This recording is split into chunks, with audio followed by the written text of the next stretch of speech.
You're watching the Replay Booth, hosted by Ronnie Blunt. Welcome to the Replay Booth. This is a show that is designed to help high school football officials, especially in eastern or southeastern North Carolina. Certainly we don't have all the answers that there are, but we're going to try to share what little bit that we do know about the subject, and hopefully we'll all get a little bit better. I am no filmmaker by no means, and certainly don't profess to be, but what little bit of knowledge we do have, I do want to try to share with you, and hopefully that we'll all be able to learn from it. I certainly do welcome any input that you may have from this show or any other show that you can help us with, and if you have any technical experience or would like to be here on the show one day, please reach out to me. We can help a lot of our newer and younger officials and our veteran officials. It doesn't hurt to remind us of a few things here and there to get better. So without further ado, let's jump right into this week's episode. Let's talk a little bit about catch and no catch. You know, for years, I've always been taught that if we have a catch or an incomplete pass, or excuse me, if we should have a completed pass, then it is very possible that somebody may come across the field and offer help that we call it incomplete. And there's nothing wrong with that. As a back judge, I may see the ball in a hand, but the line judge or linesman might come across the field and say, Ronnie, did you see there's a piece of the ball touched the ground, I got him incomplete, and they sell that call, and there's no harm, no foul. We're going to play the next play. In the past couple of weeks, where we've had some situations where we've had some incomplete or called incomplete passes on the field, and then overturned to catches. And that's something we probably need to pry into a little deeper, because it can lead to bad habits. Let's just say that. We will look at one such play on the film later in the show, but let's talk a little bit about a catch so that we all understand that. And this is good for back judges and other officials as well. So, when we're talking about a catch, Rule 2.34, 1, 2, and 3, I believe, talk about a catch.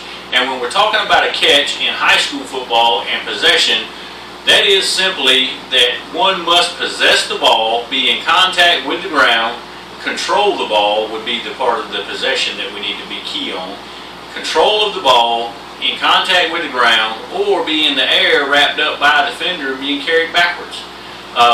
If anybody in the high school football starts talking about, well, did he make a football move? That is really irrelevant for Friday night football, folks.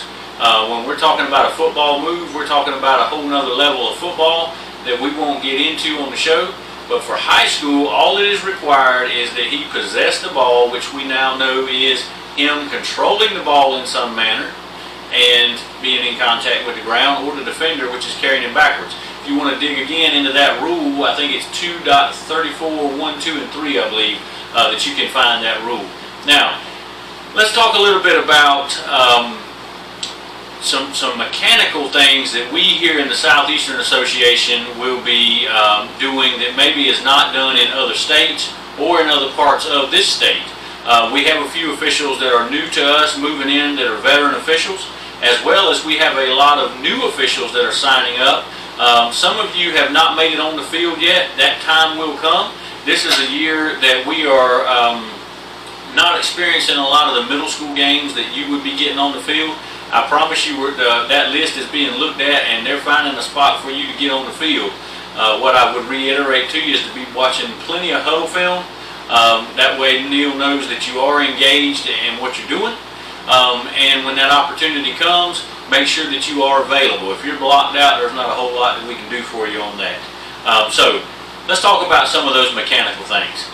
We are very fortunate in the Southeastern Association that we have some college guys that officiate with us on a regular basis. You know, we know that on Saturdays, the rolling of the arms is to signify that we are on a fourth down, and we have a fourth down fumble rule in effect. We do not have that rule for high school football. So, if you are a back judge or a wing official, and you are doing this number on a Friday night, or at a JV game or a middle school game, then you're really just getting exercise for your arms, because it's meaningless when it comes to high school football. Now, if you're signifying clock killer, perhaps this is a good signal. Hey, we got a clock killing situation.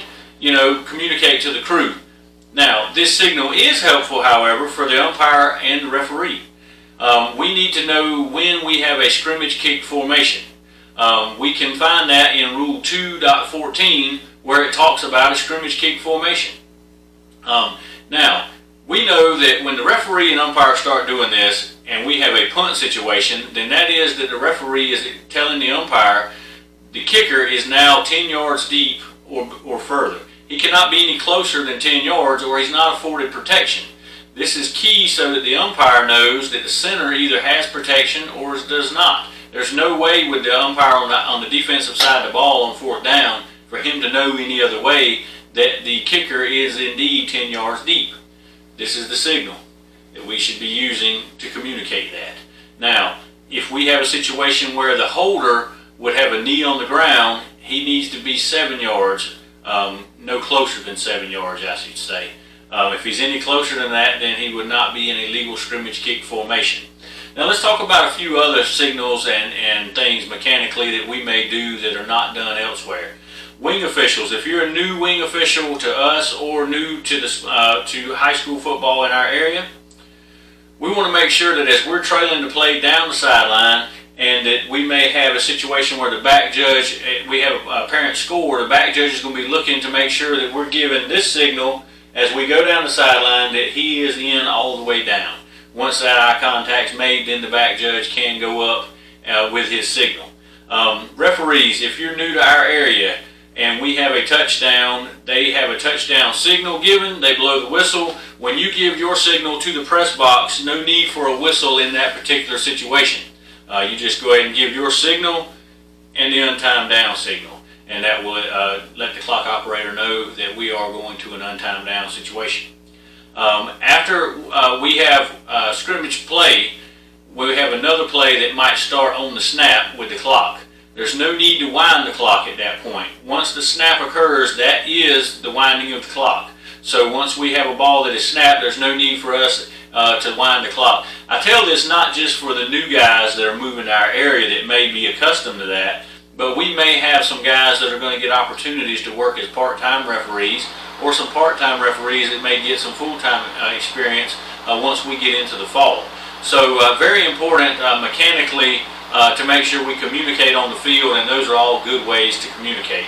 Now, we will see some things on film, some good, the bad, and the ugly, which we have all been a part of, I will tell you.